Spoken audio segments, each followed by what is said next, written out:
नमस्कार दोस्तों, स्वागत है आपका साइट फॉर वर्ल्ड के ऑफिशियल लर्निंग प्लेटफॉर्म पर, जहां स्टूडेंट्स और जॉब सीकर्स के लिए करियर, टेक्नोलॉजी और प्लेसमेंट से जुड़ी इंडस्ट्री ओरिएंटेड और प्रैक्टिकल नॉलेज दी जाती है। अगर आप अपनी स्किल्स को नेक्स्ट लेवल तक ले जाना चाहते हैं, तो आप बिल्कुल सही जगह पर आए हो। चलिए शुरू करते हैं आज का इम्पोर्टेंट सेशन। नमस्ते। तो आज हम लोग एक बड़े ही एक्साइटिंग टॉपिक पे बात करने वाले हैं, लो कोड और वर्कफ्लो ऑटोमेशन। पता ये क्या है? ये एक ऐसी टेक्नोलॉजी है जो सॉफ्टवेयर बनाने का पूरा तरीका ही बदल रही है। तो चलिए इसमें डाइव इन करते हैं। लेकिन आगे बढ़ने से पहले ना, एक बहुत सिंपल सा सवाल है। आखिर ये सॉफ्टवेयर बनाने में इतना टाइम लगता क्यों है? कभी सोचा है इसके बारे में? चलो आज की बात यहीं से शुरू करते हैं।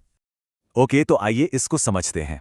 हमारा पहला सेक्शन है सॉफ्टवेयर बैकलॉग प्रॉब्लम। मतलब जो पुराना तरीका है ना सॉफ्टवेयर बनाने का, वो कंपनीज के लिए एक बहुत बड़ा चैलेंज बन चुका है। और हम देखेंगे कि भाई ऐसा है क्यों। देखिए, जो ट्रेडिशनल तरीका है ना, वो बहुत स्लो है। सोचिए, वेब के लिए अलग कोडर, iOS के लिए अलग, एंड्रॉयड के लिए अलग, और सबको जावा, पाइथन, स्विफ्ट जैसी स्पेशल स्किल्स आनी चाहिए। इसमें टाइम भी जाता है और पैसा भी अजीब सा आलम हो जाता है। और इस वजह से कंपनीज के पास काम का ना एक पहाड़ खड़ा हो जाता है, जिसे कहते हैं बैकलॉग। तो अब बिजनेसेस ना एक अजीब सी सिचुएशन में फंस जाते हैं। एक तरफ महंगे कस्टम सॉल्यूशंस हैं जिनको बनाने का टाइम उनकी अपनी डेवलपर टीम के पास है ही नहीं, और दूसरी तरफ मार्केट से रेडीमेड सॉफ्टवेयर उठा लो, लेकिन वो हर जरूरत तो पूरी नहीं करता। करें तो करें क्या?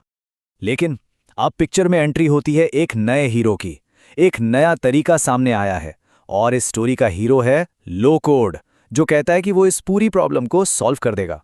तो सवाल यह है कि ये लो कोड है क्या चीज?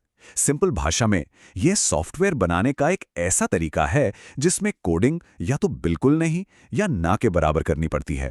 सब कुछ विजुअल होता है। आप बस चीजों को ड्रैग एंड ड्रॉप करके एप्लीकेशंस बना लेते हैं। और ये स्लाइड बिल्कुल वही आइडिया दिखा रही है कि कितनी आसानी से, आराम से कॉम्प्लेक्स एप्लीकेशंस बन जाती हैं।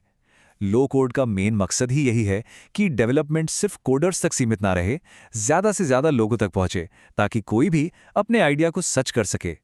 ठीक है, आसान लग रहा है, पर यह मैजिक काम कैसे करता है? चलिए अब पर्दे के पीछे देखते हैं। इस विजुअल इंटरफेस के अंदर की टेक्नोलॉजी को समझते हैं। तो एक यूजर के लिए ना पूरा प्रोसेस बस 3 सिंपल स्टेप्स का है। Step 1, visual builder. आप कंपोनेंट्स को ड्रैग एंड ड्रॉप करके ऐप का डिजाइन बनाते हैं। Step 2, workflow builder. इससे आप लॉजिक कनेक्ट करते हैं और टास्क्स को ऑटोमेट करते हैं। और स्टेप 3, डिप्लॉय। बस एक क्लिक और आपकी एप्लीकेशन लॉन्च। है ना सिंपल और इंट्यूटिव। इस पूरे जादू का सीक्रेट है एक कॉन्सेप्ट जिसे कहते हैं एब्स्ट्रैक्शन। मतलब प्लेटफॉर्म आपके लिए सारा मुश्किल कॉम्प्लेक्स बैक एंड कोड खुद संभाल लेता है। आपको उसकी टेंशन लेने की जरूरत नहीं। इसको ऐसे समझो जैसे ट्रेडिशनल कोडिंग गाड़ी के एक एक पुर्जे को जोड़कर गाड़ी बनाना है। वहीं लो कोड एक हाई क्वालिटी लेगो किट जैसा है, जिसे आप कुछ भी बना सकते हैं बिना पुर्जों की चिंता किए। और इस पूरे सिस्टम को जो चीज चलाती है ना, वो है एक वर्कफ्लो इंजन। यही इंजन सारे टास्क्स को पर्दे के पीछे ऑटोमेटिकली मैनेज करता है। बेसिकली ये इंजन सिस्टम का दिमाग है। ये क्या करता है? प्रोसेस का स्टेटस चेक करता है, यूजर की परमिशंस देखता है, टास्क्स को चलाता है, और सबसे इंपॉर्टेंट एप्लीकेशन को फेल होने से बचाता है। इससे डेवलपर्स का ध्यान सिर्फ बिजनेस लॉजिक पर रहता है, बाकी सब ये इंजन देख लेता है। ठीक है, अ लॉट ऑफ थियरी हो गई, पर इस पावर से आखिर में कर क्या सकते हैं? चलिए अब कुछ रियल वर्ल्ड एग्जांपल्स देखते हैं कि कंपनीज असल में इसका इस्तेमाल कैसे कर रही हैं। तो क्या क्या बना सकते हैं? आप कस्टमर सर्विस मैनेजमेंट सिस्टम बना सकते हैं। अपॉइंटमेंट बुकिंग एप्स, बिल्कुल। पॉइंट ऑफ सेल सिस्टम्स, हाँ जी। यहां तक कि लीड आने से लेकर इनवॉइस भेजने तक का पूरा प्रोसेस ऑटोमेट कर सकते हैं। और ऑर्डर टू कैश जैसे कॉम्प्लेक्स वर्कफ्लोज भी इससे आसानी से बन जाते हैं। यहां एक इंटरेस्टिंग फैक्ट है। एक स्टडी कहती है कि 35 से 50% सेल्स उस कंपनी को मिलती हैं जो सबसे पहले, आई रिपीट, सबसे पहले रिस्पॉन्ड करती है। अब सोचिए, अगर आपने कोड्स भेजने का प्रोसेस ऑटोमेट कर दिया, तो इससे सीधा आपका रेवेन्यू बढ़ सकता है। It's that simple.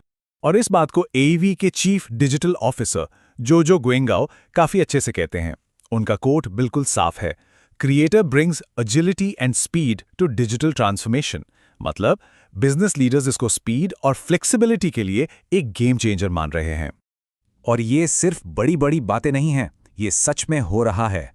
आप देखिए, ब्रियोटिक्स हेल्थ जैसे हेल्थ केयर कंपनी से लेकर मिशन बाइसिकल कंपनी जैसे कस्टम बाइक बनाने वाले शॉप्स तक हजारों बिजनेसेस इस टेक्नोलॉजी को यूज करके सक्सेस पा रहे हैं।